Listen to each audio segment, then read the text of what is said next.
कृष्ण नाम तू भजले मानवा, भव सागर तर जाएगा।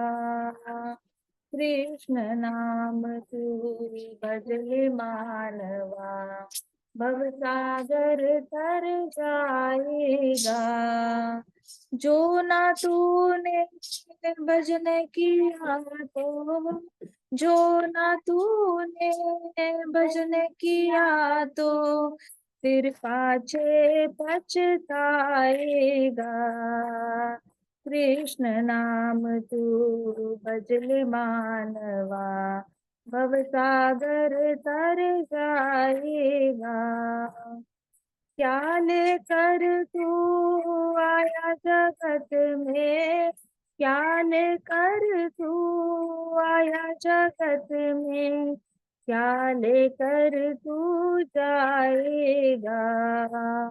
मुट्ठी बांधे आया जगत में, मुट्ठी बांधे आया जगत में, हाथ पसारे जाएगा।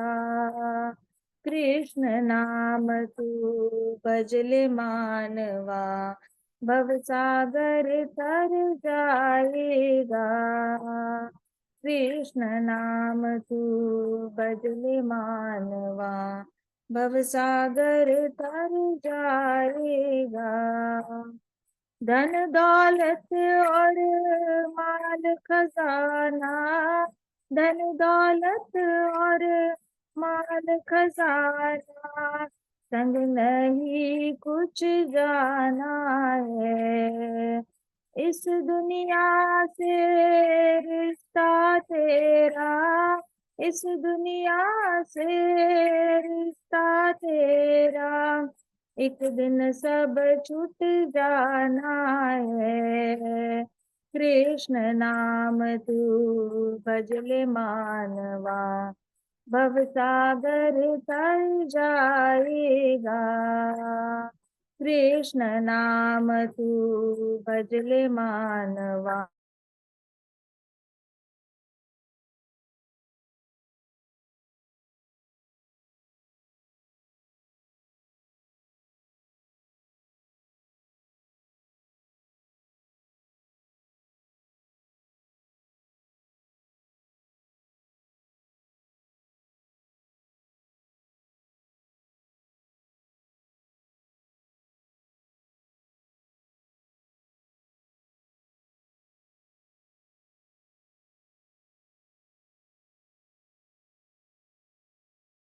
पाछे पछताएगा।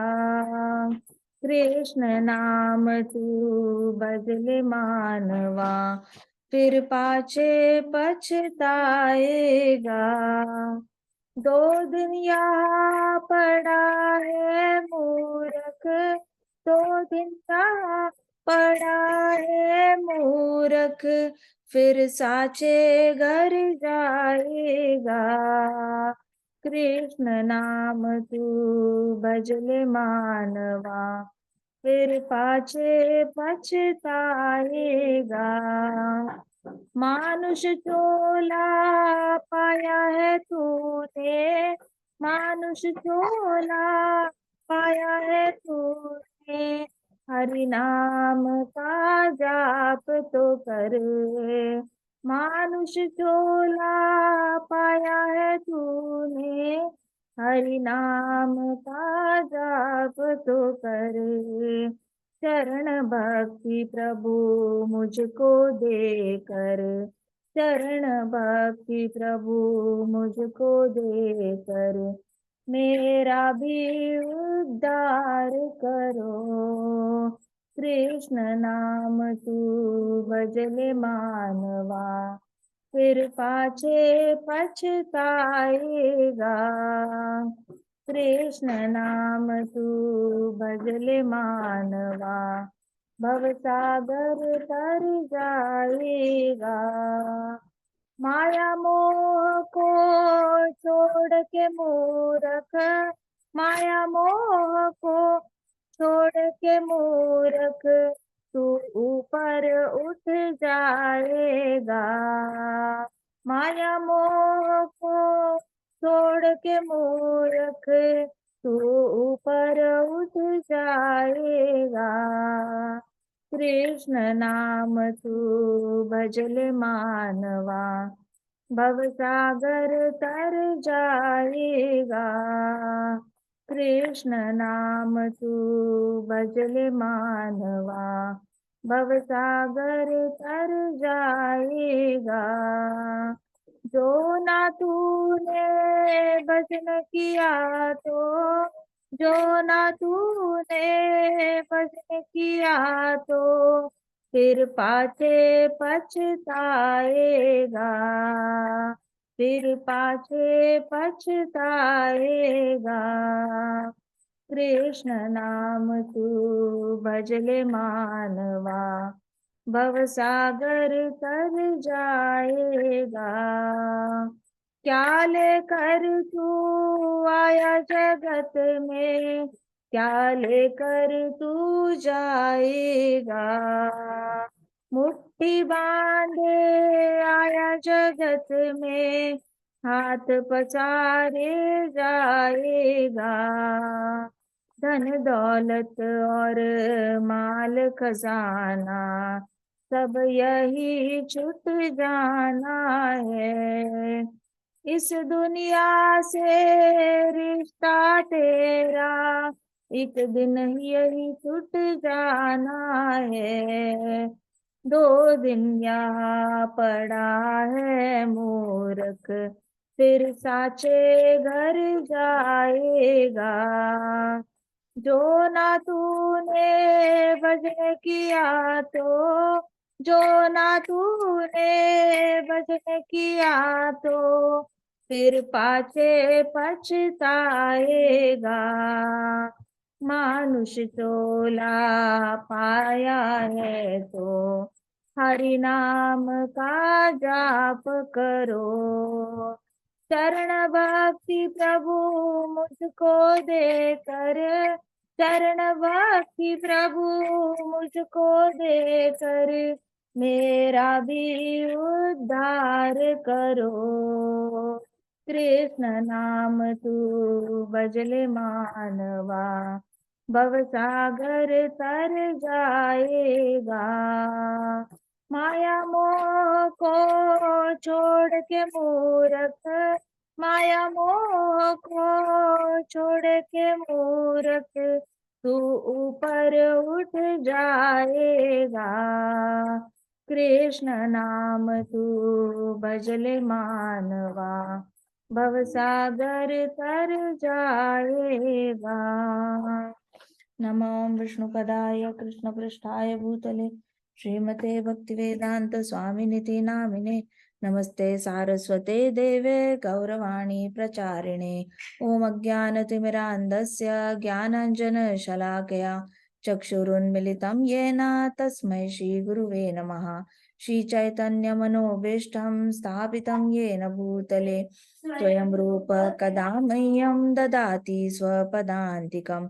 हे कृष्ण करुणा सिन्धो दीनबन्धो जगत्पते गोपेश गोपिका कान्त राधा कान्त नमोऽस्तुते। तप्त काञ्चन गौराङ्गी राधे वृन्दावनेश्वरी वृषभानुसुते देवी प्रणमामि हरिप्रिये। वाञ्छाकल्पतरुभ्यश्च कृपा सिन्धुभ्य एव च पतितानां पावनेभ्यो वैष्णवेभ्यो नमो नमः। जय श्री कृष्ण चैतन्य प्रभो नित्यानंदा श्री अद्वैत गदाधर शिवासादि गौर भक्त वृंदा। हरे कृष्णा कृष्णा कृष्णा हरे हरे, हरे राम राम राम हरे हरे। ओम नमो भगवते वासुदेवाय, ओम नमो भगवते वासुदेवाय, ओम नमो भगवते वासुदेवाय। नारायणं नमस्कृत्यं नरं चैव नरोत्तमं देवीं सरस्वतीं व्यासं ततो जयम् उदीरयेत्। नष्टप्रायेषु भद्रेषु नित्यं भागवत सेवया भगवती उत्तमश्लोकी भक्तिर्भवति नैष्टिकी। मुखं करोति वाचालं पंगुं लंघायते गिरिं यत्कृपातम् अहं वन्दे श्रीगुरो दीनतारणं। हरे कृष्णा कृष्णा कृष्णा हरे हरे, हरे राम राम राम हरे हरे। हरे कृष्णा। आप ना यहाँ साइड पे बैठो, इस वायर को टच नहीं करना, ऑलरेडी वो कैमरा गर्म हो चुका है, फिर बंद हो जाता है। कल हमने देखा था नारद मुनि जी जो है, नारद मुनि जी द्वारका में आए थे, किससे मिलने आए थे? द्वारकाधीश से मिलने आए थे। उन्होंने काफी चर्चे सुने थे। द्वारकाधीश ने एट ए टाइम 16,100 राजकुमारियों के साथ विवाह किया है, लेकिन उनको समझ नहीं आ रहा था कि एग्जैक्टली किया कैसे। तो पहले उनको लगा द्वारका नगरी बहुत दिनों से देखी नहीं है, संपूर्ण नगरी तो देखी नहीं है, जब देखो दरबार में जाके आ जाते हम लोग। तो इसलिए उन्होंने डिसाइड किया मैं द्वारका नगरी का भी पूरा दर्शन करूंगा। जैसे ही द्वारका में गए तो उनको दिखा राइट साइड में बड़े बड़े ट्रीज थे, मेन रोड था, मेन रोड में राइट साइड में बड़े ट्रीज थे, लेफ्ट साइड में बड़े ट्रीज थे। तो रोड से वॉक करते करते सर पे धूप नहीं आ रही थी, तो बहुत ही अच्छा, मतलब छाया छाया वाला सारा रोड बना के रखा था द्वारकाधीश ने। फिर राइट साइड में देखो तो थोड़ी दूर ऐसे वॉल आती थी, बड़ी वॉल, और उस वॉल के नीचे ऐसे देखो, परे ऐसे देखो तो इमिजिएटली पानी शुरू हो जाता था। तो भगवान ने पूरे आइलैंड को ही कंपाउंड बना रखा था। और वहां पे मेन रोड था, वो बहुत बड़ा था, वैसे तो बहुत ही 4 लेयर रोड होता है, वैसे 4 लेन वाला से बहुत वाइड था। और उसके राइट साइड में पूरी लॉन की लॉन थी, बड़े बड़े पेड़ थे उसके भी लॉन। और यहाँ पे भी बड़े पेड़ थे, लेकिन उस साइड क्या था, उपवन थे, ढेर सारे गार्डन्स थे, पॉन्ड्स थे, वाटरफॉल्स बनाए हुए थे, बहुत अच्छी अच्छी डेकोरेशन थी, पिकॉक्स होते थे, बगुले होते थे, अलग अलग बर्ड्स होते थे। नीचे ऐसे सारे फ्लावर्स थे पॉन्ड्स में, डार्क ब्लू कलर के लोटस थे, डार्क रेड कलर के लोटस थे। तो नारद मुनि जी को ये दृश्य देखकर बड़ा अच्छा लगा। और देखा तो मोर नाच रहे हैं, मोर ऐसे पूरा पीछे से उनका ये फेदर्स ऐसे फैला के ना डांस कर रहे थे। तो नारद मुनि जी को दिख रहा था कि टाइम टू टाइम द्वारका में ड्रिजलिंग होती रहती है, समंदर के किनारे थोड़ी गर्मी होती है, तो वहां पे ड्रिजलिंग होती रहती थी, तो द्वारका गर्म नहीं हुआ करती थी कभी, द्वारका में हमेशा ठंडक ठंडक रहा करती थी। क्या कर रहे हो, उठ जाएगा, उठ। फिर वहां पे क्या हुआ, नारद मुनि जी फिर द्वारकाधीश से मिलने के लिए, उनको बहुत सारे महल दिखे। द्वारका में 9 लाख महल थे, 9 लाख पैलेसेस, 9 लाख। उसमें से द्वारकाधीश के घर कितने थे, जितनी पत्नियां, 16,108। मकान पुरुष के पास बहुत सारे हो सकते हैं, इंसान के पास मकान तो बहुत सारे होते हैं, 1 2 3 4 भी हो सकते हैं, लेकिन घर सिर्फ एक होता है जहाँ फैमिली रहती है, जहाँ पे अपना पहले तो पत्नी रहती है या पति रहता है। जहां पति रहता है वहां पत्नी का घर, जहां पत्नी रहती है वहां पति का घर। तो समझा जाता है कि पत्नी ने हमेशा पति के घर पे रहना चाहिए, ना माँ बाप के घर पे रहना चाहिए। पति के माँ बाप का घर भी अपना ही समझना चाहिए, और पति का घर जो होता है वही आपका घर। पति का घर, पति अपने माँ बाप के घर को भी अपना घर समझता है, तो वो घर भी पत्नी का अपना घर समझ सकती है। लेकिन ऐसे रिवर्स नहीं समझना चाहिए, पत्नी ने कभी अपने माता पिता का घर अपना नहीं समझना चाहिए। वो माता पिता का घर होता है, अपना नहीं होता। तो द्वारकाधीश यहाँ पे प्रॉपर भागवतम में सुखदेव गोस्वामी जी बताते हैं कि द्वारकाधीश के घर कितने थे, 16,108। देखो पूर्ण पुरुषोत्तम भगवान के घर भी 16,108। देखा जाए तो पूरी सृष्टि के मालिक है, पूरी सृष्टि उनका घर है। कोई उनको कह नहीं सकता कि हमारे घर में मत आओ। जो श्री राम जी टेम्पल बना ना फाइनली 500 साल बाद, उनको घर आने से किसी ने मना किया क्या? नहीं, कोई हक जता ही नहीं सकता। थोड़े से टाइम पीरियड के लिए जता सकते हैं, फिर कोई नहीं जता सकता। तो फिर भी भागवतम में कहा गया है कि 9 लाख पैलेसेस में भगवान के घर कितने थे, 16,108। तो नारद मुनि जी सबसे पहले एक सबसे बड़ा महल था, उस महल में गए। तो महल में देखा तो महल का जो गेट था चांदी से बना हुआ था, और हैंडल थे उसमें मोर की आकृति बनी हुई थी, हैंडल्स ही थे ऐसे मोर की आकृति वाले। और वो मोर का जो पीछे का फेदर्स वाला जो डिजाइन था उसमें डायमंड चिपके हुए हैं। आंख आंख भी एक रेड रूबी स्टोन था वो लगाया हुआ था। तो नारद मुनि जी बड़े इंप्रेस हो गए, वाह द्वारकाधीश, बड़ा मतलब आपने तो ऑपुलेंट महल बनाया है। देखा तो दोनों फाटक जो थे, मेन गेट था, फिर आगे जाकर दरवाजा जो आता है महल का वो था, दोनों चांदी के। फिर उन्होंने देखा बड़े बड़े पिलर्स थे, बाहर से भी पिलर्स थे और अंदर से भी पिलर्स थे। तो पिलर्स के ऊपर ढेर सारे एक्सपेंसिव स्टोन्स लगाए हुए थे, रूबी स्टोन हो गया, सफायर स्टोन हो गया, फिर ऐसे ग्रेफाइट स्टोन, ऐसे अलग अलग एमराल्ड्स लगाए हुए थे। तो ये सारे स्टोन्स के ऐसे चमक रहे थे। तो ऐसे पिलर खाली नहीं थे, संगम रबर का था, पूरा व्हाइट कलर का महल था, मार्बल से बना हुआ महल था, लेकिन उसके ऊपर पिलर्स जो थे उसमें कलरफुल डायमंड्स की सारी स्टोन्स की डेकोरेशन थी। तो नारद मुनि बड़े आश्चर्यचकित, कहते बड़ा ये तो चलो अच्छा है, द्वारकाधीश है, प्रभु तो मालिक है पूरे सृष्टि के, उनको तो शोभा भी देता है। वो अंदर गए तो पहले तो ऐसे स्टेयरकेस आई, फिर उनको बड़ा पैसेज दिखा, वो व्हाइट फ्लोरिंग का। फिर कर्टन्स दिखे, व्हाइट फ्लोरिंग के दिखे, सब कुछ व्हाइट व्हाइट दिख रहा है। फिर ऐसे स्टेयरकेस जा रही थी, स्टेयरकेस की जो रेलिंग शुरू हो रही थी वहां पे भी मोर का स्ट्रक्चर बनाया हुआ था, और मोर का भी वो सारा पूरा डायमंड्स का। देखा तो नारद मुनि जी, देखा हर जगह डायमंड्स डायमंड्स, बहुत ही ज्यादा ऑपुलेंट महल है।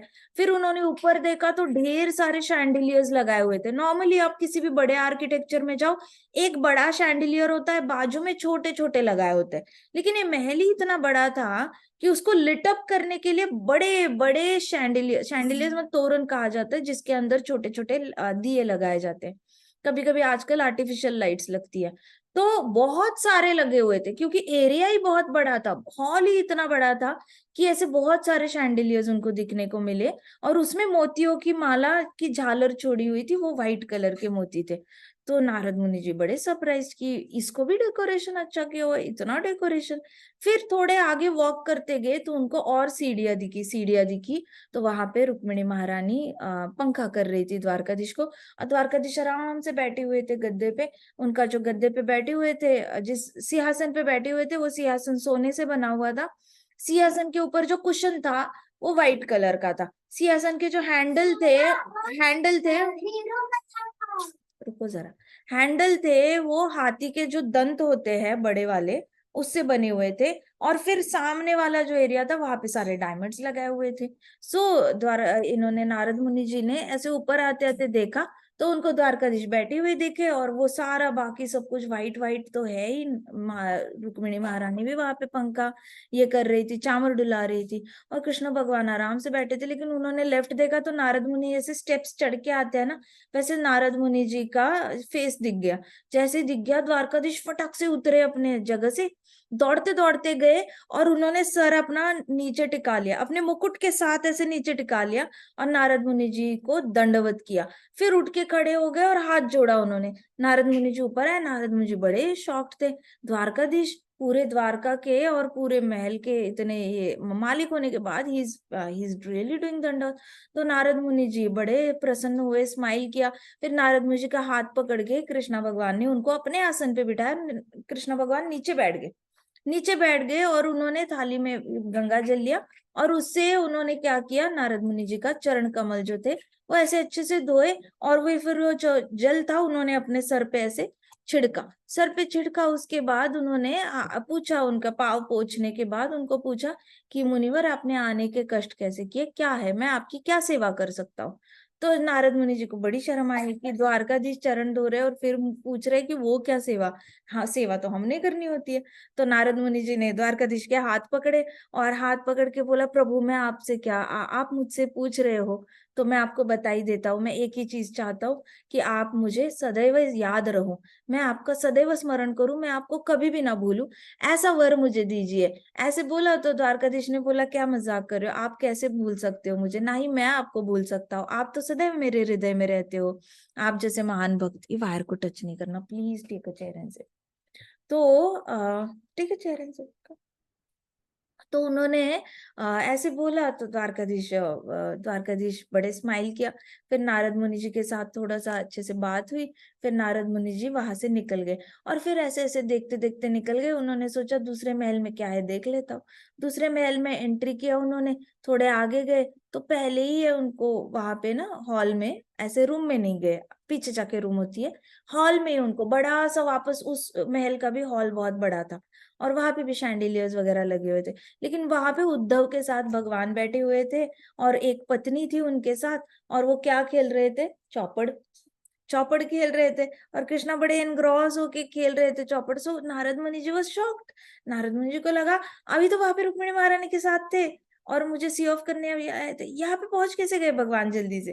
तो नारद मुनि जी वहां पे गए, और भगवान ने जैसे ही देखा चौपड़ खेलते खेलते मुनि जी आए हुए, इमीडिएटली कृष्णा जल्दी से उठे, एग्जैक्ट वैसे ही हॉस्पिटैलिटी की जैसे रुक्मिणी महारानी के महल में की थी, वैसे ही उठ के भागते भागते नारद मुनि जी के पास गए, वापस सर टिकाया, अपना मुकुट टिकाया नीचे, उठे, हाथ जोड़े, मुनिवर आइए आइए स्वागत करता हूँ, आप कैसे आए, ऐसे करके बुलाया, उनको सिंहासन पे बिठाया, चरण उनके धोए, वापस चरण पानी उनके जल से सर पे छिड़का, और फिर नीचे बैठ गए, नीचे बैठकर हाथ जोड़े, मुनिवर बताइए मैं आपकी कैसे सेवा कर सकता हूँ? सो नारद मुनि मुझे वाज लाइक कि अभी तो मिलके आए हैं, again he is acting like पहली बार ही मिले हैं, ये कैसे हो सकता है?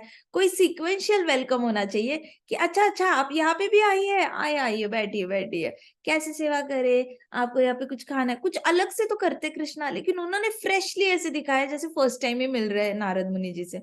सो नारद मुनि जी वॉज लिटिल बिट सरप्राइज कि द्वारकाधीश ऐसे क्यों एक्ट कर रहे हैं कि मुझे मिले ही नहीं है कभी। तो कृष्णा ने डिट्टो वैसे वेलकम किया जैसे फर्स्ट टाइम मिल रहे हैं। फिर नारद मुनि जी बोले, ऐसे देखते ही रह गए, he was like he was just अघास्ट देखकर कि क्या रहे द्वारकाधीश, क्या वो इस पत्नी से छुपाना चाहते हैं कि वो रुक्मिणी महारानी के पास थे, शायद वो छुपाना चाहते हैं इसलिए ऐसे एक्टिंग कर रहे हैं कि मुझसे वापस मिल रहे हैं। सो नारद मुनि जी ने भी मतलब he played along with Dwarkadhish, उन्होंने भी वेलकम वेलकम करा लिया, और जब द्वारकाधीश ने पूछा कि मैं आपकी सेवा कैसे कर सकता हूँ, तो नारद मुनि जी ने सोचा फिर से क्या मैं वही चीज मांगू, तो उन्होंने ऐसे ऐसे किया, कुछ नहीं बोला, एंड देन ही जस्ट ऐसे ऐसे किया, and then he just walked out. अब क्या हुआ, नारद मुनि जी तीसरे महल में बाहर निकल आए, हल्के सा स्पीड बढ़ गया था इनका, हॉल से लेके गेट तक हल्का सा स्पीड बढ़ गया था, दूसरे महल में गए। अब दूसरे महल में गए, वहां पे देखा तो उनको भगवान दिखाई नहीं दे रहे, हॉल में नहीं दिखाई दे रहे।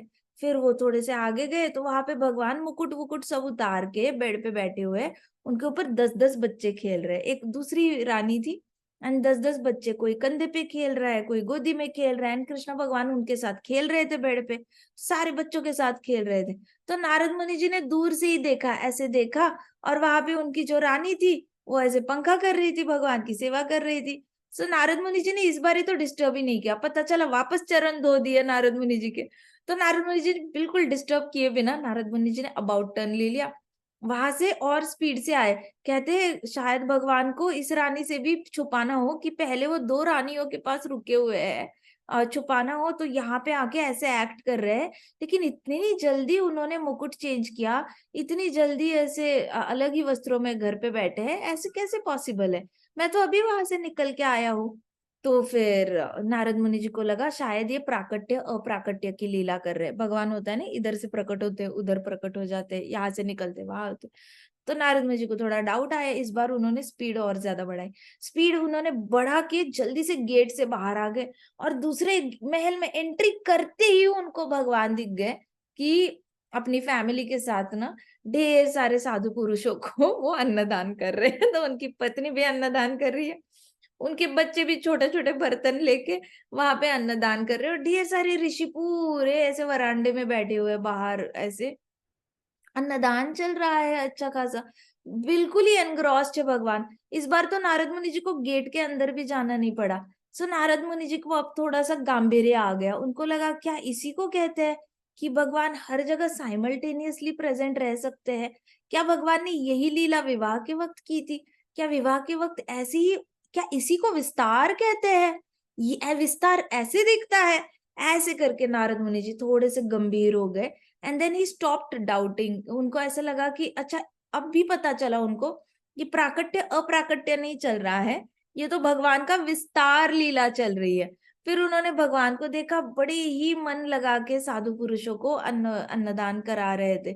फिर नारद मुनि जी ने बड़ा ऐसे मतलब अप्रिसिएशन की मूड से देखा उन्होंने। फिर नारद मुनि जी बाहर आए, और बाहर आके फिर उन्होंने दूसरे महल में गए। दूसरे महल में गए तो भगवान दिखे नहीं उनको, ठीक है। तो अंदर गए हॉल में भी नहीं दिखे, अंदर गए रूम में भी नहीं दिखे। फिर बाहर आए, थोड़े से बाहर आते उनको लगा हाँ लगता है भगवान, फिर उनको थोड़ा सा वापस ही went back to the same thought कि शायद भगवान यहाँ पे भाग के आना रुक गए, इतने सारे ऋषि मुनियों के सामने तो भाग नहीं सकते, प्रकट भी नहीं हो सकते, अन्नदान कर रहे हैं, श्राप लग जाएगा, शायद इसीलिए भगवान वहां से भाग नहीं पाए। ऐसे करके नारद मुनि जैसे ही सोचते, उनको टकडक टकडक टकडक टकडक की आवाज आई।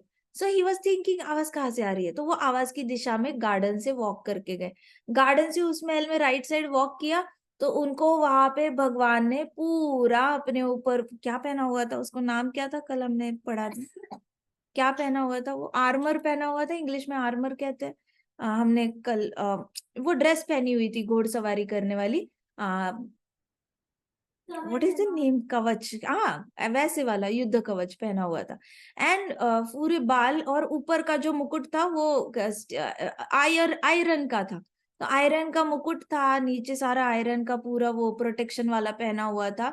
और भगवान क्या कर रहे थे, घोड़सवारी की प्रैक्टिस कर रहे थे, और उनके घुंघराले बाल ऐसे उड़ रहे थे।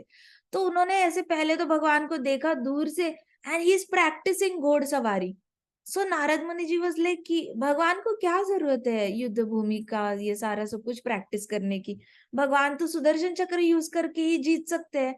बट उन्होंने देखा कि भगवान अभी वहां पे अन्नदान कर रहे थे, वहां से यहाँ पे आके युद्ध भूमि वाला पोशाक पहनकर इतनी फास्ट घोड़सवारी की प्रैक्टिस कर रहे हैं, ऐसे तो हो नहीं सकता, ये विस्तार लीला ही है फिर। तो पहले से थोड़ा सा डाइसी हो गए थे ना, 50% वहां पे 50% यहाँ पे सोच रहे थे। अभी उनको लगा ये विस्तार लीला ही हो सकती है, भगवान वहां पे भी पक्का प्रसादम बांट रहे होंगे, मतलब ये कर रहे होंगे विस्तार एक्सपांशन लीला। जैसे विवाह किया था ना भगवान ने, एट अ टाइम विस्तार किया था, एक्सपांड किया था अपने आप को, रास लीला में एक्सपांड किया था ना 10,000 गोपियों के साथ, at a time he was with every gopi. तो वैसे वाली लीला चल रही थी। और ये वाली भगवान की विस्तार लीला जो है वो गोपियों ने देखी है, शिव जी ने देखी है, फिर सत्या ने देखी है, सत्या के मायके वालों ने देखी है, फिर द्वारका वासियों ने देखी थी विवाह के वक्त, नारद मुनि जी ने नहीं देखी थी। सो नारद मुनि जी वॉज गेटिंग सरप्राइज्ड कि हो क्या रहा है। फिर उनको थोड़ा सा फिर से डाउट आता था, यूज्ड टू गो बैक। अब भगवान घोड़सवारी कर रहे थे, बड़े सुंदर दिख रहे थे। फिर नारद मुनि ने सोचा इनको डिस्टर्ब नहीं करेंगे, पता चला घोड़े से उतर जाएंगे, वापस मेरे चरण धो देंगे। तो नारद मुनि जी भागते भागते आए वहां से बाहर।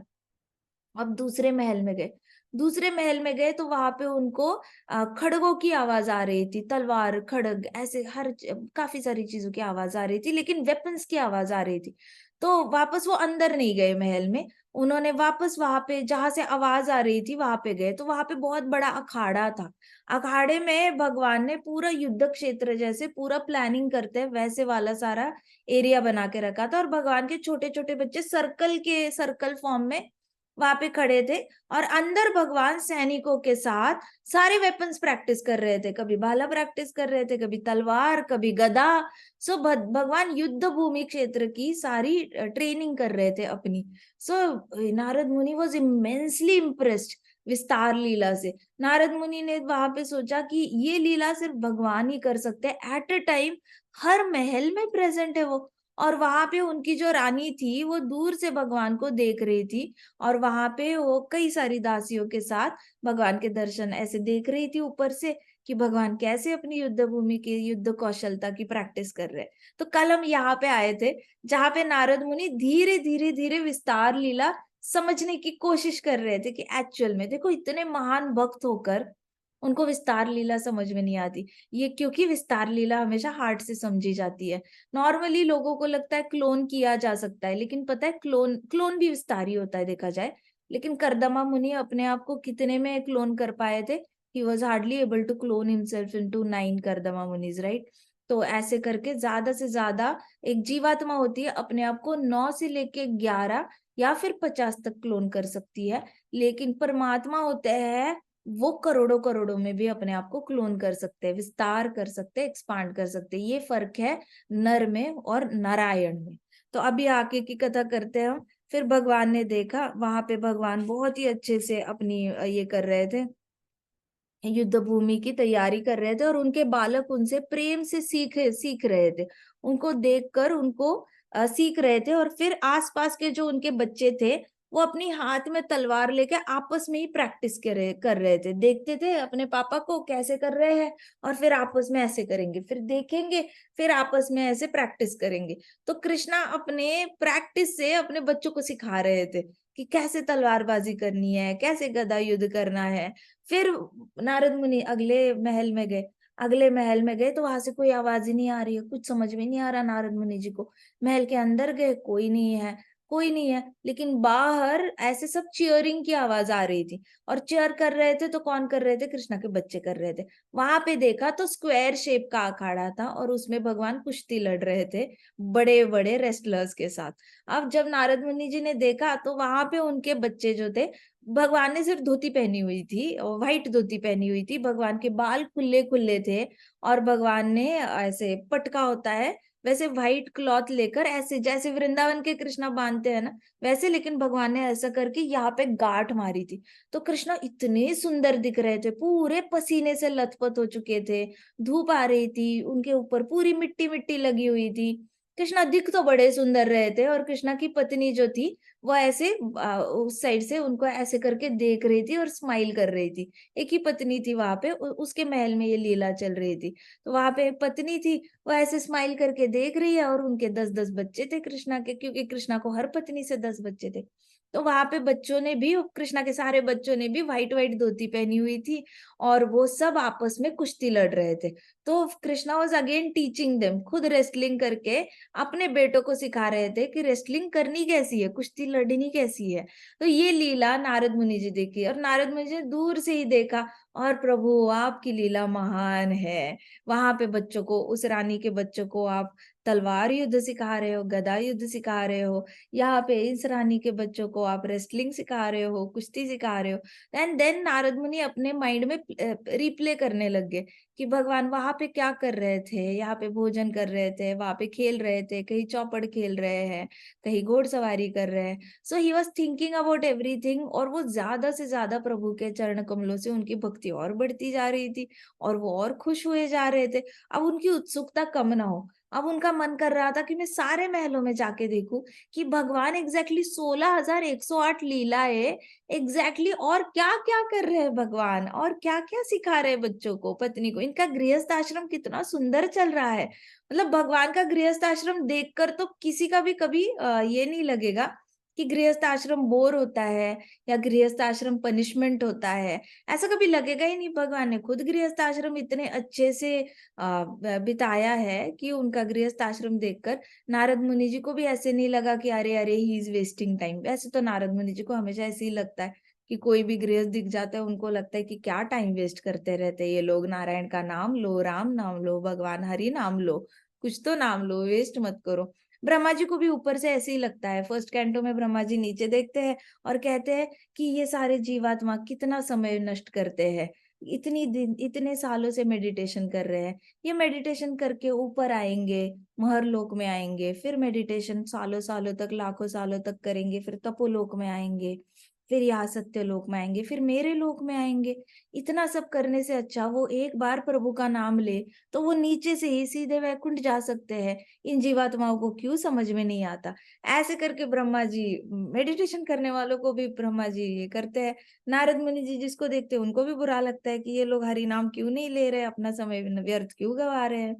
नारद मुनि जब गृहस्थों को देखते हैं वैसे भी उनको लगता है ये लोग बड़े टाइम वेस्ट करते हैं, क्यों नहीं लेते भगवान का नाम, ज्यादा से ज्यादा लेना चाहिए। लेकिन भगवान का गृहस्थ आश्रम देखकर तो नारद मुनि जी वॉज टोटल फ्लैट। उनको देखकर ही बड़ा अच्छा लग रहा था, क्योंकि कृष्णा का गृहस्थ आश्रम भी बड़ा एंजॉय, पूरी मतलब लीला ही पूरी एंजॉय। दैट्स वाई कहा जाता है Krishna is supreme enjoyer. Krishna को पता है कि एंजॉय कैसे किया जा सकता है। नहीं तो जीवात्माएं देखो रोते रोते गृहस्थ आश्रम बिताती है। अभी अन्य महलों में विहार करते करते नारद मुनि जी कृष्ण भगवान की स्तुति गान करने लगे। अब नारद मुनि जी अपनी मन में गाना गाने लग गए, मतलब स्तुति गान मतलब भजन करने लग गए। हर जगह से निकलते तो भजन करते करते निकल रहे थे, उस लीला को भजन के रूप में डालते और गाते गाते निकल रहे थे। तो अन्य स्थान पर उनको क्या दिखा कि वहां पे कृष्ण को एक विशिष्ट आसन पर बैठा पाया, एक जगह पर, ठीक है। वहां उनके विभिन्न भक्त उनकी प्रार्थना एवं स्तुति कर रहे थे। अब एक जगह पे कृष्ण भगवान सिंहासन पे बैठे, सामने सारे भक्त है, वो कृष्ण भगवान का भजन कर रहे हैं और कृष्णा आराम से बैठे हुए हैं सिंहासन पर और भक्त सारे आगे हैं और वो कृष्णा का भजन कर रहे हैं और कृष्णा स्माइल करके सारे भक्तों के सामने बैठे हुए हैं। तो जैसे मंदिर में कृष्णा ग्रेसफुली एक्सेप्ट आवर भजन, ऐसे नहीं कृष्णा कहते ओ क्या कर रहे हो, क्या कर रहे हो, उठ जाओ उठ जाओ, अरे क्या कर रहे हो, क्यों दंडवत कर रहे हो, उठ जाओ, क्यों डांस कर रहे हो, रहने दो, थोड़ा कम करो, थक जाओगे, ऐसे नहीं करते। कृष्णा एंजॉय कर रहे हो, डांस और करो, कर रहे हो दंडवत कर रहे हो और करो, प्रसादम खा रहे हो और खाओ, डेकोरेट होके आए हो और डेकोरेट हो जाओ, कोई बात नहीं, आनंद लो आनंद लो, मेरे दर्शन का आनंद लो। देखो मैंने पर्पल कलर का ड्रेस पहना है, देखो मैंने आज पिंक कलर का ड्रेस पहना है, मैं आज व्हाइट में हूँ, उसके ऊपर चांदी की कड़ी है, आप एंजॉय करो, मुझे देख के अच्छा लग रहा है, मुझे देखो, मेरे चरण कमल अच्छे लग रहे हैं, चरण कमलों को देखो, बाल अच्छे लग रहे हैं, देखो। सो कृष्ण खुद एंजॉय करना पसंद करते हैं, वो दूसरों को भी एंजॉय कराना पसंद करते हैं। यहाँ पे कृष्णा बैठे थे और सारे भक्त उनके सामने भजन गाए जा रहे हैं और कृष्णा भी बड़े हैप्पीली उनसे भजन सुने जा रहे। वैसे तो खुद का ग्लोरिफिकेशन सुनने में भक्त को बड़ी लज्जा आ जाए, भक्त तो भाग जाते हैं, कोई उनका ग्लोरिफिकेशन करे, उनको मन करता है कहाँ मुंह छुपाऊं, चला जाऊं मैं यहाँ से, बस चला जाऊं, बस आप बात करना बंद करो। ऐसे भक्त को अंदर से इतना एम्बेरसमेंट हो रहा होता है, लेकिन भगवान देखो फुल कॉन्फिडेंस के साथ एंजॉय कर रहे हैं लीला। अब सारे ब्राह्मण जो थे वहां पे भगवान की लीलाएं गाए जा रहे हैं, कीर्तन चल रहा था वहां पे, भगवान की लीलाओं पे भजन चल रहा था और भगवान के चेहरे की प्रसन्नता कम नहीं हो रही थी, भगवान के चेहरे पे अनन्य प्रसन्नता देखी। तो यहाँ पे आए नारद मुनि जी ने देखा यहाँ पे भगवान को ज्यादा ही खुश लग रहे थे, उनकी स्माइल ही कम ना हो। इतनी बड़ी स्माइल तो रुक्मिणी महारानी के महल में नहीं थी, जितनी बड़ी स्माइल भक्तों के सामने थी जब उनके भजन गाए जा रहे थे। तब नारद मुनि जी को बड़ी हंसी आई, वहां पे नारद मुनि जी चकल्ड चकल्ड मतलब भगवान को देख के हंसे कि देखो यहाँ प्रभु ज्यादा आनंदी लग रहे हैं भक्तों के साथ, और वहां पे कहीं शौर्य दिखा रहे हैं, कहीं सीरियसली चौपड़ खेल रहे हैं, कौन जीतेगा कौन हारेगा, उद्धव जीतेगा तो नहीं, मैं हारूंगा तो नहीं, ऐसे करके। तो भगवान के अलग अलग मूड देखने को मिले नारद मुनि जी को, और नारद मुनि जी यहाँ पे आके हंसने लग गए, उनको हंसी आ गई। अन्य महल में फिर वहां पे उनको दिखा कि वहां पे वो भक्तों के साथ बड़ा आनंद ले रहे थे भगवान, और ऐसे झूल रहे थे। जब भजन चल रहा था तो भगवान ऐसे बैठे थे और झूल रहे थे, ढुला रहे थे ऐसे अपने आप को ना, ऐसे ऐसे करके ना, he was enjoying very nicely.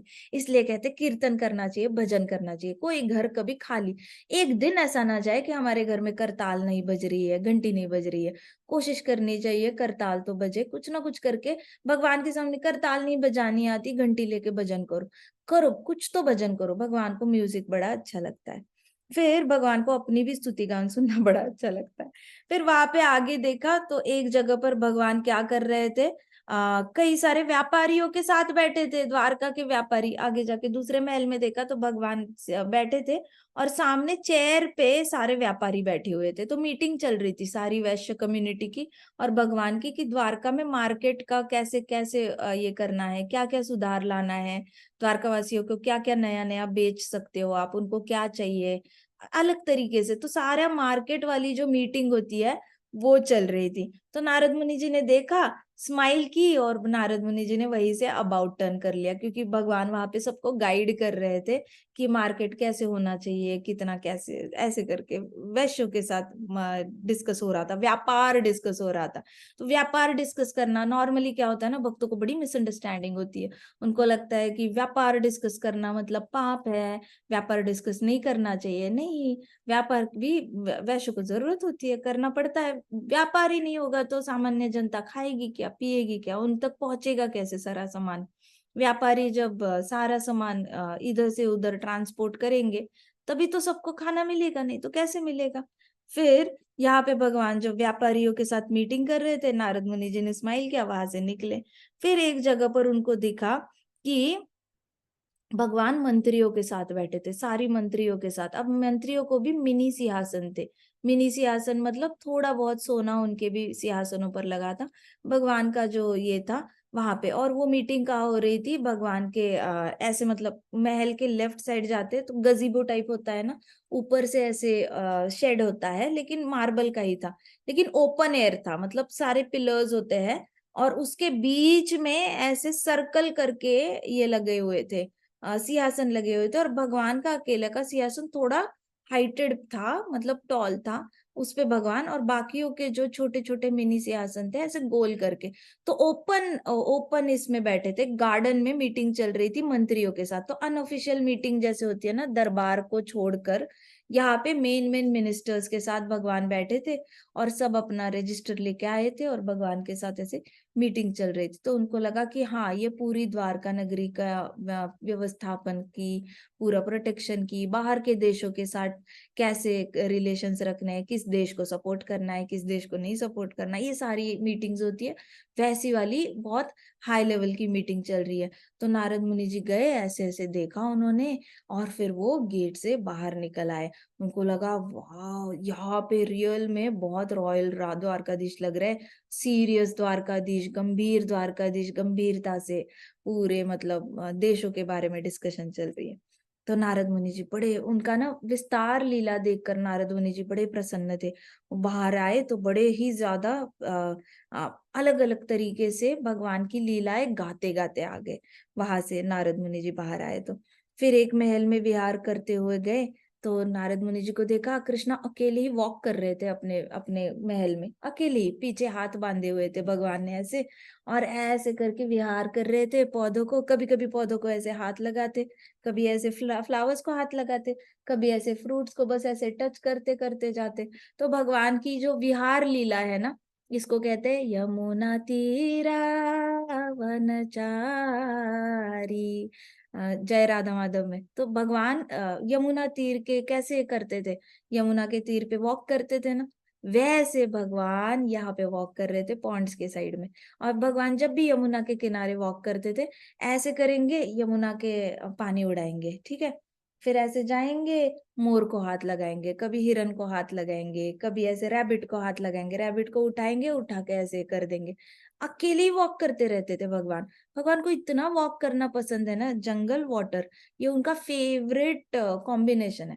तो वहां पे जो महल था, उस महल की खासियत ये थी कि वहां की गार्डन में प्रॉपर भगवान ने पानी का कनाल टाइप बनाया हुआ था। तो वहां पे ढेर सारी पानी की लहरें आ रही थी, और वो लहरों के साइड से भगवान ऐसे, तो ऐसे छोटी सी यमुना नदी जैसे बहती है ना, वैसे वाला सेटअप उस वहां पे करके रखा था। और उस महल में गए भगवान, उन्होंने देखा कि ऐसे वॉक कर रहे हैं, और अलग अलग जगह पर हाथ लगा के, तो पीछे से ही नारद मुनि ने उनके दर्शन कर लिए। भगवान पीछे हाथ बांध के कर रहे हैं, फिर कभी फ्रूट को हाथ लगा रहे, कभी पेड़ को हाथ लगा रहे, कभी ऐसे शून्य में देख रहे हैं। तो नारद मुनि जी ने ऐसे देखा, और नारद मुनि जी को थोड़ा सा हल्का सा दुख हुआ, क्योंकि नारद मुनि जी को पता था कि भगवान वृंदावन को मिस कर रहे थे। तो नारद मुनि जी का मूड डिट्टो कृष्णा के मूड, तो देखो भक्त का मूड जो होता है ना, वो भगवान के मूड से मैच करता है, इसलिए भक्तों को कभी जज नहीं करना चाहिए। कोई अगर भक्त आपको बहुत सजा धजा दिखाना, जज मत करो कि इतना सज धज के ये माता जी मेकअप करके क्यों आई है, इतना ज्यादा इन्होंने झुमके क्यों पहने हैं, चूड़ियां क्यों पहनी है, जज मत करो। भगवान भी सज धज के डांस करते हैं। तो भक्त का जो मूड होता है ना, वो भगवान के मूड के साथ अलाइंड रहता है। हर भक्त अलग अलग मूड के साथ अलाइन होता है। अब यहाँ पे एक ही भक्त है नारद मुनि जी। नारद मुनि जी शुरुआत से कंफ्यूज मूड से लेकर कैसे वो शौर्यवान वाले मूड में आ गए, भगवान को घोड़सवारी करते हुए देखते हुए। फिर तलवार कर रहे थे तो और भी उनकी छाती फूल गई। फिर आगे देखा कुश्ती लड़ा रहे, और छाती फूल गई। वो व्यापारियों के साथ मीटिंग कर रहे, और छाती फूल गई नारद मुनि जी की। फिर अभी देखो चीफ मिनिस्टर्स के साथ कर रहे मीटिंग, अरे ये मेरे द्वारकाधीश है, ये मेरे भगवान है, कितने गंभीरता से मीटिंग करते, तो और उनकी छाती फूल गई। तो भक्त का जो भाव होता है, अब देखो इतना प्राइड लेके जा रहे हो, और अचानक कृष्णा अकेले वॉक करते हुए दिखते हैं, तो you sense sadness in him. And भगवान का तो चेहरा भी नहीं देखा है, भगवान से मिले भी नहीं है, लेकिन भगवान जैसे ही शून्य में देखते रहते हैं, नारद मुनि जी पीछे से भाप लेते हैं कि भगवान दुखी है, और नारद मुनि जी अंदर से दुखी हो जाते हैं। भक्त का मूड ऐसे ही होता है भगवान के साथ।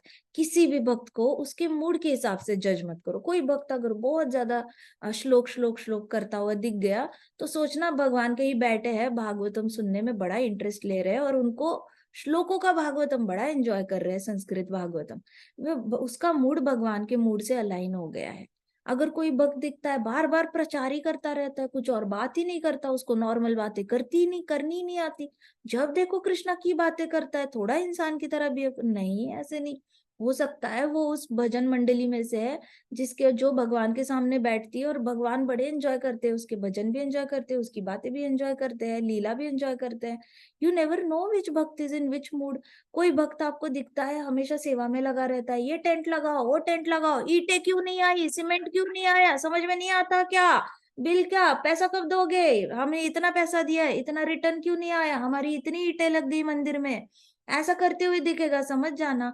भगवान भी ऐसे ही व्यापारियों के साथ मीटिंग करते हैं कि इतना उधार दिया था, इसने उधारी कितनी दी, उसने वापस करी नहीं करी, राजकोष में कितना है क्या नहीं, मिनिस्टर्स के साथ डिस्कस करते हैं।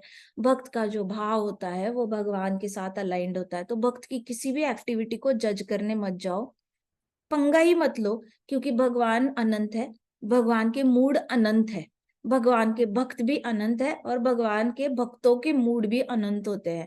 तो कैसे भी दिख जाए भक्त ना, जज जज करने वाली वो कुर्सी पे बैठो मत, हाथ में ऑर्डर ऑर्डर वाला डंडा लो मत। No verdict, don't give any verdict about any devotee, just don't have any comment about anybody, that's all.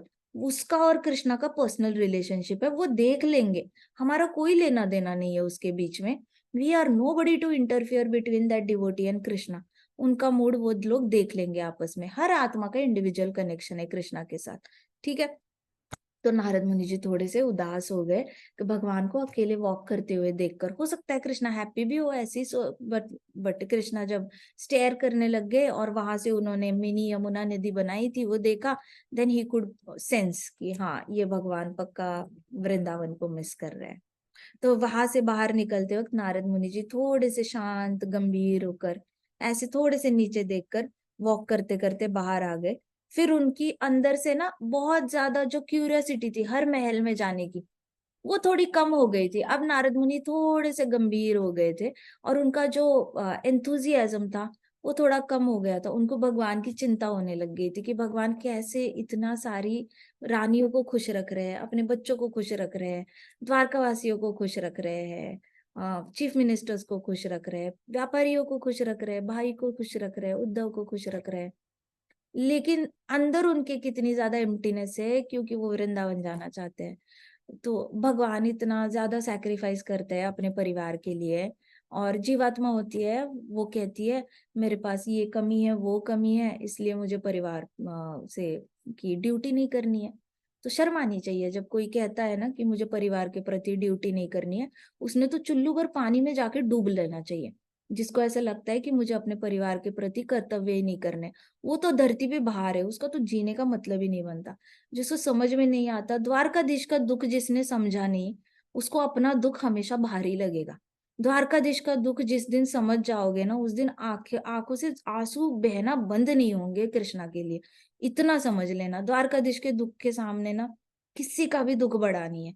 जितना सेपरेशन कृष्णा ने सहा है ना अपने फेवरेट वृंदावन से, उतना सेपरेशन तो किसी का नहीं है। भगवान अनंत है ना, तो उनके सेपरेशन का दुख भी अनंत है, उसके उसका भी आप compete नहीं कर सकते भगवान के दुख के साथ। तो जो भगवान का दुख समझ लेगा ना एक बार, उसको अपने दुख कम लगेंगे। भगवान इतने सबको खुश रख रहे हैं, सबको सिखा रहे हैं, अपनी ड्यूटी ऑन डॉट कर रहे हैं, on spot, he is just on spot king. And at the same time he is finding some time किसी को बिना बताए अपना अपना चुपचाप याद करते रहते हैं वृंदावन को। तो अपने दुख होते हैं ना, थोड़े घुट घुट के पीना सीखना चाहिए और हरि नाम लेना चाहिए, और परिवार को थोड़ा सा खुश रखने की कोशिश करनी चाहिए। भले अंदर से दुखी फील कर रहे हो, लेकिन परिवार के लिए जो जिएगा ना, वो पृथु महाराज की तरह वानप्रस्थ में बहुत इजीली जा पाएगा। जो परिवार के लिए नहीं जिएगा ना, वो वानप्रस्थ नहीं जा पाएगा, क्योंकि वानप्रस्थ के टाइम पे उसके अंदर सिर्फ रिग्रेट्स ही रिग्रेट्स होंगे। उसके अंदर सिर्फ पछतावा ही पछतावा होगा कि मैंने ये नहीं किया वो नहीं किया। अब मैं बड़ा आया भगवान की शरण ले जाने के लिए, भगवान भी किक आउट कर देंगे कि तुझे जो जिस टाइम पे जो काम करने के लिए बोला था वो तो तूने किया नहीं। अब इस टाइम पे तू मेरी भक्ति करने आया है, लेकिन तुझे खुद ही बुरा लग रहा है, मैं तो तुझे फिर भी ले लूं। आप कभी भी कृष्णा के शरण ले जाओ, कृष्णा तो आपको अनकंडीशनली एक्सेप्ट करते हैं, लेकिन तुझे खुद ही बुरा लग रहा है कि तूने ये नहीं किया तूने वो नहीं किया। अब तेरा आधा ध्यान बटा हुआ है कि मैंने भूतकाल में ये नहीं किया वो नहीं किया। तेरे आधे ध्यान के साथ में तेरे को वैकुंठ ले जाके करूँ क्या, वहां पे भी तूने आधा ध्यान ही बटाना है, तो मैं तेरे को वापस लेके नहीं जा सकता। इसलिए अपना 100% दे दो। सामने से रिस्पॉन्स आता है नहीं आता इज नॉट नेसेसरी।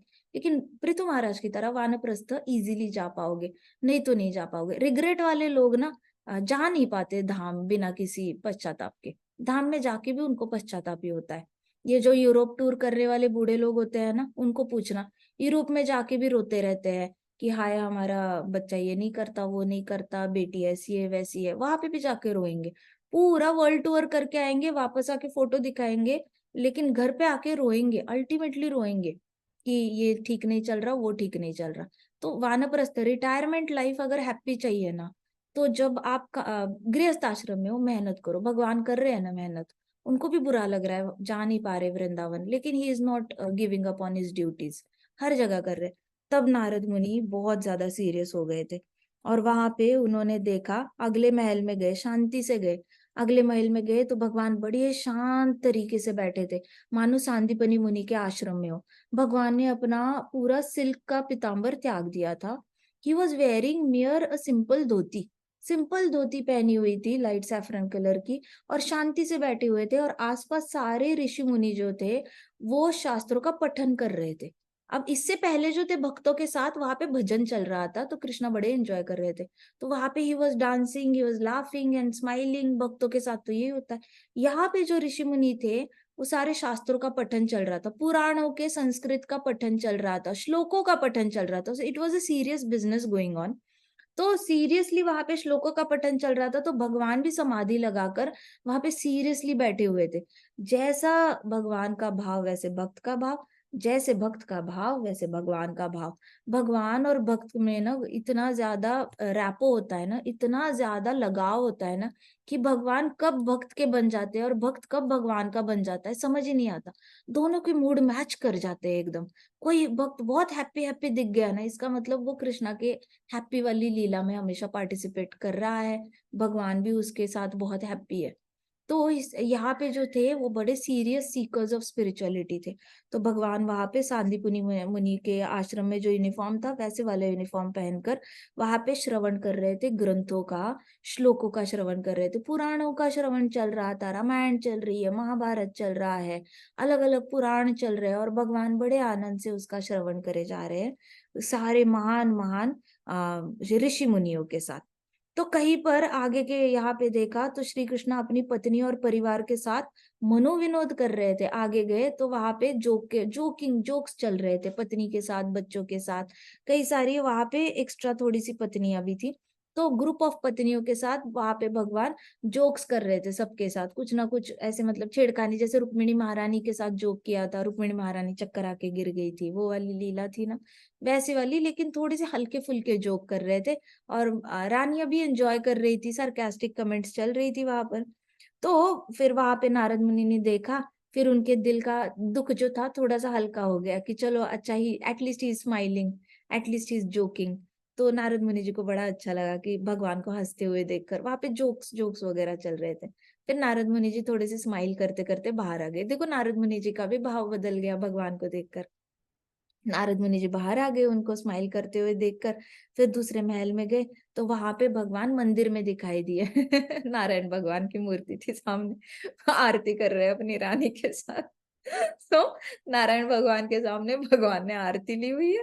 अब भगवान को ये लीला करने की क्या जरूरत है, बट ही इज लीला पुरुषोत्तम है। लीला पुरुषोत्तम में तो हर हर एक की लीला करेंगे। तो वहां पे वो आरती कर रहे हैं लीला करके ऐसे ऐसे। और उनकी पत्नी थी, उनके हाथों में पूजा की थाली थी, और उसमें अगरबत्तियां थी, और धूप अगरबत्ती थी, और वो भी ऐसे ऐसे थाली कर रहे। तो नारद मुझे को बड़ी हंसी आई भगवान की ये लीला देखकर, because it was a bigger joke than what he was doing before. वो जो पहले वाले महल में रानियों के साथ कर रहे थे, उससे बड़ा जोक ये था कि भगवान किसी और की पूजा कर रहे हैं। कि वैसे तो भगवान ने काली माता की भी पूजा की है राधा रानी की लीला में। जो भगवान ऐसी लीलाएं करते रहते हैं, उनको कोई फर्क नहीं पड़ता। तो वहां पे नारद मुनि जी ने देखा भगवान कर रहे, अपनी पूजा कर रहे, देखकर नारद मुनि जी को बड़ी हंसी आ गई। नारद मुनि जी हंसते हंसते बाहर आए वहां से, देखा वहां पे। तो आगे आगे गए तो वहां पे देखा कि भगवान कुआं खोद रहे थे। एक महल में कुआं बनवा रहे थे, ऐसे लंबा लंबा ऐसे डीप कुआं। बहुत सारे लोग अंदर चले गए थे, खोद रहे थे वो कुआं, और भगवान ऊपर से उनको डायरेक्ट कर रहे थे, वहां खोदो, ऐसे करो। And he was very busy, कुआं खोदने में भगवान बिजी है। तो नारद मुनि जी वाज लाइक, सीरियसली भगवान ये भी नहीं छोड़ सकते आप कुआं खोदने लग गए अभी, आप ये लीला कर रहे हो इस महल में। और वहां पे उनकी रानी भी थी, रानी भी कुएं के पास ऐसे खड़ी होके वो देख रही है, वो भी कुछ ना कुछ डायरेक्ट कर रही है कुआं खोदने वालों को। भगवान भी कुआं खुदवा रहे हैं, एंड नारद मुनि जी देख रहे हैं कि ये सही है, this doesn't make sense, but still Krishna is doing, if he is doing then it is good. जो भी भगवान करते हैं दिव्य होता है, ये भी दिव्य लीला है, ये दिव्य कुआं होगा, इस कुएं के साथ कोई ना कोई लीला कल्प को होगी। ऐसे ही भगवान ने कुआं कहाँ पे करा था? भंडीर वन में किया था। वहां पे जहाँ पे विवाह हुआ था ना, वहां पे भंडीर वन में कुआं बन गया था, जहाँ पे ये ब्रह्मा जी ने विवाह करवाया था। सो भगवान को कुआं खोदना भी बड़ा अच्छा लगता है। भंडीर वन में किया है, द्वारका में भी किया उन्होंने कुआं। अब जब कुआं खोद कहाँ रहे हैं? आइलैंड पे खोद रहे हैं। आइलैंड किसमें? समुंदर में। समंदर के अंदर आइलैंड है, और आइलैंड के अंदर कुआं खोद रहे। इमेजिन भगवान की क्रिएटिविटी देखो, उसमें मीठा पानी आएगा, खारे पानी के ऊपर आइलैंड है, आइलैंड में वो मीठे पानी का कुआं खोद रहे हैं। ये सिर्फ भगवान ही कर सकते, कोई सोच ही नहीं सकता ऐसे सारे काम। वहां पे कुएं बनवा रहे थे। फिर वहां पे आगे की महल में गए वहां पे, तो वहां पे भगवान धर्मशाला धर्मशाला थी। तो भगवान धर्मशाला में ब्लैंकेट्स लगवा रहे थे अतिथियों के लिए। तो जितने भी संत जनों के लिए उद्यान और विश्रामालय बनवाने में भगवान वहां पे व्यस्त थे।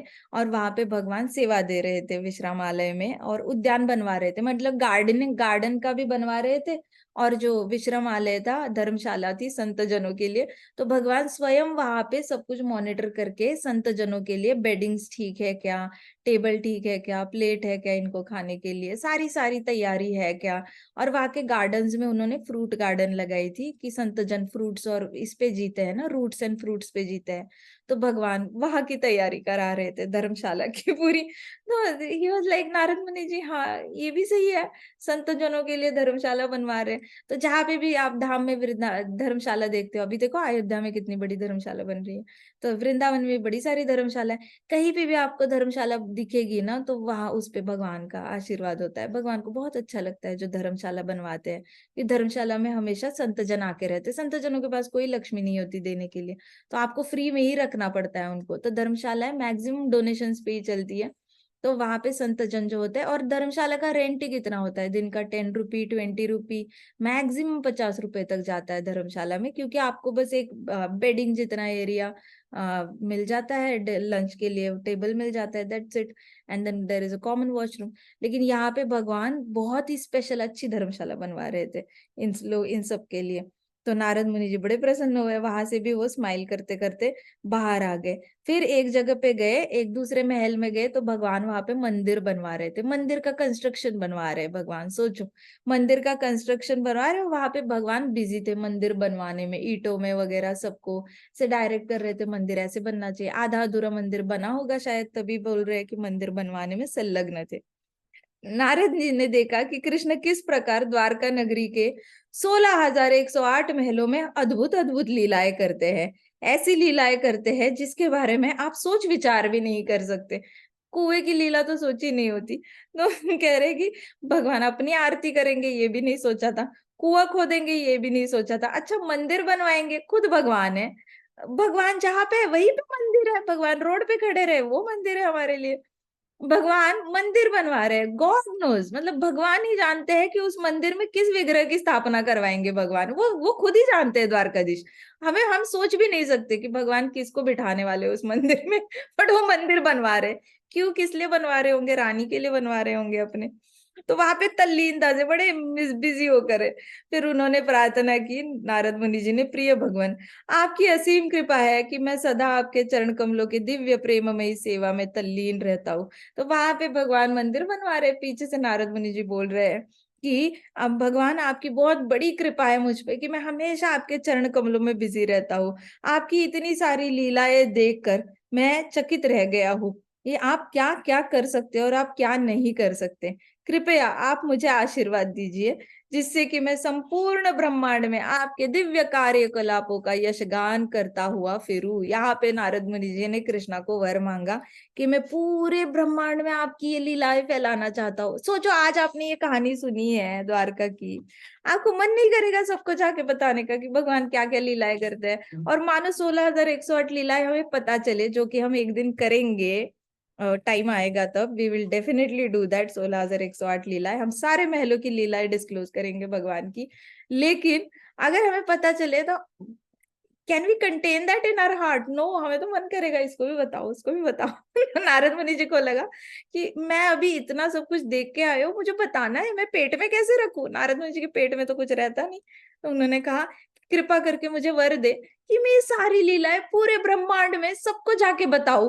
ऐसे करके नारद मुनि जी ने रिक्वेस्ट किया भगवान से, आप ही मेरे प्रिय पुरुषोत्तम भगवान हो, आप ही मेरे प्रियतम हो हे भगवान, आप परम प्रियतम स्वामी में हो, मेरे सभी के पिता आप ही हो और सभी के पति भी आप ही हो। आप हर कार्य में सिद्ध हस्त है तथा ब्रह्मांड में प्रत्येक वस्तु के केंद्र बिंदु है। कहते कि भगवान आप सारी चीजों का सेंटर हो और सारी चीजों में आप हो और सारी चीजों का सेंटर ही आप हो। तो गृहस्थ जीवन में आपको मध्य में रखकर कोई भी परिवार सरलता से पूर्ण होकर भगवान के धाम वापस लौट सकता है। सी, दिस इज नारद मुनि जी का वर्डिक्ट। नारद मुनि जी ने डिक्लेयर किया हुआ है कि आपको सेंटर में रख के अगर परिवार गृहस्थ आश्रम चलाता है तो पूरा परिवार वैकुंठ जा सकता है। अगर परिवार में प्रेम हो ना, तो अगर आपको बहुत प्रेम है, सपोज किसी फैमिली में एक दूसरे के साथ बहुत अटैचमेंट है, बेटी ब्याहना नहीं चाहती, बेटा अमेरिका नहीं जाना चाहता माँ बाप को छोड़कर, माँ बाप मरना नहीं चाहते बच्चों को छोड़कर, ये तो और भी गुड न्यूज है। फिर कृष्णा कॉन्शियस को सेंटर में बनाओ और पूरा फैमिली मिलके वैकुंठ में वापस मिल सकता है। पूरी फैमिली गोलोक में वापस मिल सकती है, कृष्णा की सेवा कर सकती है। अगर कृष्णा ने कहीं अवतार लिया हो, वहां पे पूरी फैमिली इकट्ठे आएगी और वहां पे कृष्णा की लीला में पार्टिसिपेट करेगी। लेकिन ये 4 आत्माएं 5 आत्माएं जो है वो कट्ठे कट्ठे सेट में ट्रैवल करेगी, वो कितनी अच्छी गुड न्यूज है। तो भक्ति में परिवार से आसक्त होना भी डेंजरस नहीं होता, जिस तरीके से पोर्ट्रे किया जाता है ना कि अरे परिवार से आसक्त होने वाले भक्त अच्छे नहीं होते, ऐसे ऐसा नहीं है।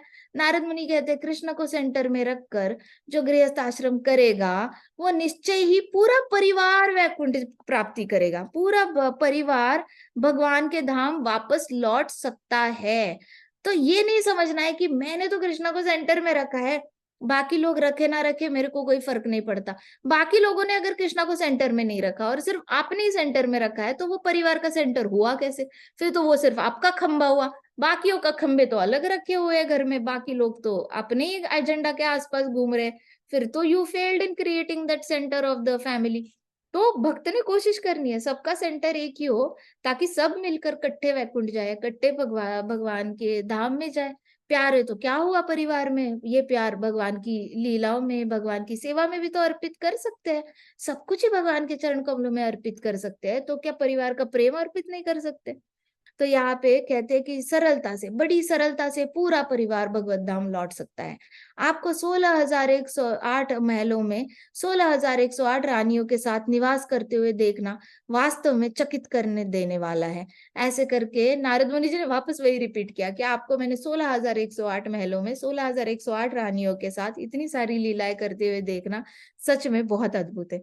इस प्रार्थना के उपरांत नारद जी ने संसार में भगवान श्री कृष्ण की आनंदित करने वाली लीलाओं का यशोगान करना शुरू किया और द्वारका से प्रस्थान किया। तो नारद मुनि जी ने ऐसे फ्लाइट ले ली, ही जस्ट फ्लाइट ऐसे करके फ्लाइट करके उड़ के उन्होंने उड़ते उड़ते भगवान की द्वारका की लीलाएं गाते गाते ही वो द्वारका से वहां से निकल पड़े।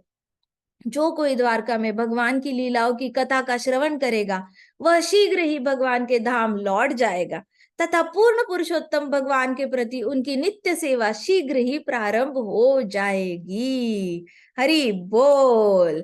ग्रंथराज श्रीमद् भागवतम की जय। श्रील प्रभुपाद की जय। श्री श्री राधा श्याम सुंदर की जय। श्री श्री कृष्ण बलराम की जय। वृंदावन धाम की जय। समस्त भक्त वृंद की जय। हरे कृष्णा कृष्णा कृष्णा हरे हरे, राम राम राम राम हरे हरे, हरे कृष्ण। वासुकी यज्ञ की जय। हरे कृष्ण माता जी, दंडवत प्रणाम। दंडवत प्रणाम।